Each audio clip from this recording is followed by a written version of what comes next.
ओशो का ये कथन, अगर आप बिना प्रेम के काम करते हैं तो आप एक गुलाम की तरह काम कर रहे हैं। जब आप प्रेम के साथ काम करते हैं तब आप एक राजा की तरह काम करते हैं। आपका काम आपकी खुशी है। हमें जीवन में काम के प्रति एक नया दृष्टिकोण प्रदान करता है। ये विचार केवल काम के भौतिक पहलुओं तक सीमित नहीं है, बल्कि इसे आध्यात्मिकता और आत्मा की गहराई से जोड़ता है। ओशो के अनुसार प्रेम और खुशी से किया गया काम जीवन को अर्थपूर्ण और आनंदमय बनाता है। नंबर 1, काम का सही अर्थ, गुलामी या स्वतंत्रता। ओशो कहते हैं कि जब आप प्रेम के बिना काम करते हैं तो यह एक मजबूरी या दबाव जैसा लगता है। ये गुलामी के समान है क्योंकि आप अपने काम को बोझ समझते हैं। लेकिन जब आप प्रेम से काम करते हैं तो यह आपके अस्तित्व की अभिव्यक्ति बन जाता है। प्रेम आपके काम को स्वतंत्रता और आनंद से भर देता है। नंबर 2, प्रेम, काम की आत्मा। ओशो के अनुसार प्रेम वह तत्व है जो काम को अर्थ और गहराई प्रदान करता है। बिना प्रेम के काम केवल एक यांत्रिक प्रक्रिया है जिसमें व्यक्ति केवल समय काटता है। लेकिन जब आप प्रेम के साथ काम करते हैं तो यह आपकी रचनात्मकता, ऊर्जा और खुशी का स्रोत बन जाता है। नंबर 3, काम और खुशी का संबंध। ओशो का मानना है कि काम को खुशी का माध्यम बनाना जरूरी है। यदि आप अपने काम से प्रेम करते हैं तो यह खुशी का कारण बनता है और यह खुशी आपके जीवन को अर्थपूर्ण बनाती है। जब आपका काम आपकी खुशी बन जाता है तो आप उसमें डूब जाते हैं और यह ध्यान का रूप ले लेता है। नंबर 4, गुलामी का अंत।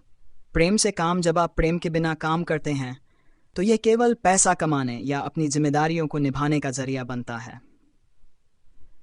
लेकिन जब आप अपने काम को प्रेम और समर्पण के साथ करते हैं तो यह गुलामी का अंत और स्वतंत्रता की शुरुआत है। प्रेम से काम करने वाला व्यक्ति कभी थकता नहीं, बल्कि वह और अधिक ऊर्जा और प्रेरणा से भर जाता है। नंबर 5, काम को पूजा में बदलना। ओशो कहते हैं कि प्रेम के साथ किया गया काम पूजा बन जाता है। जब आप अपने काम को पूरी लगन और समर्पण के साथ करते हैं तो यह एक ध्यान प्रक्रिया की तरह होता है। ऐसा व्यक्ति अपने काम में खो जाता है और वही स्थिति उसे आध्यात्मिक आनंद तक ले जाती है। नंबर 6, काम और स्वाभाविकता। जब आप प्रेम के साथ काम करते हैं तो यह आपकी स्वाभाविकता को प्रकट करता है। यह आपकी रचनात्मकता और अद्वितीयता का प्रकटीकरण बनता है। ओशो कहते हैं कि काम का उद्देश्य केवल परिणाम प्राप्त करना नहीं है, बल्कि इसे पूरी तरह से जीना और आनंद लेना है। नंबर 7, काम को बोझ न बनाएं। ओशो चेतावनी देते हैं कि अगर आप काम को केवल कर्तव्य समझकर करते हैं तो यह आपके जीवन का बोझ बन जाता है। काम को प्रेम के साथ करने का मतलब है उसे आनंद के रूप में देखना। जब आप अपने काम को आनंदमय तरीके से करते हैं तो वह कभी बोझ नहीं लगता। नंबर 8, काम में पूर्णता। जब आप प्रेम के साथ काम करते हैं तो आप उसमें पूरी तरह समर्पित हो जाते हैं। यह समर्पण आपके काम को उत्कृष्ट बनाता है। ओशो कहते हैं कि जो व्यक्ति प्रेम के साथ काम करता है वह अपने काम में एक अनूठी पूर्णता और सुंदरता लाता है जो केवल तकनीकी ज्ञान से नहीं आ सकती। नंबर 9, प्रेम से काम, राजा का दृष्टिकोण। ओशो कहते हैं कि जब आप प्रेम के साथ काम करते हैं तो आप राजा की तरह काम करते हैं। इसका अर्थ है कि आप अपने काम को बोझ नहीं मानते, बल्कि इसे अपनी खुशी का साधन समझते हैं। यह दृष्टिकोण आपको काम में एक गहरा संतोष और गर्व का अनुभव कराता है। नंबर 10, जीवन और काम का एकीकरण।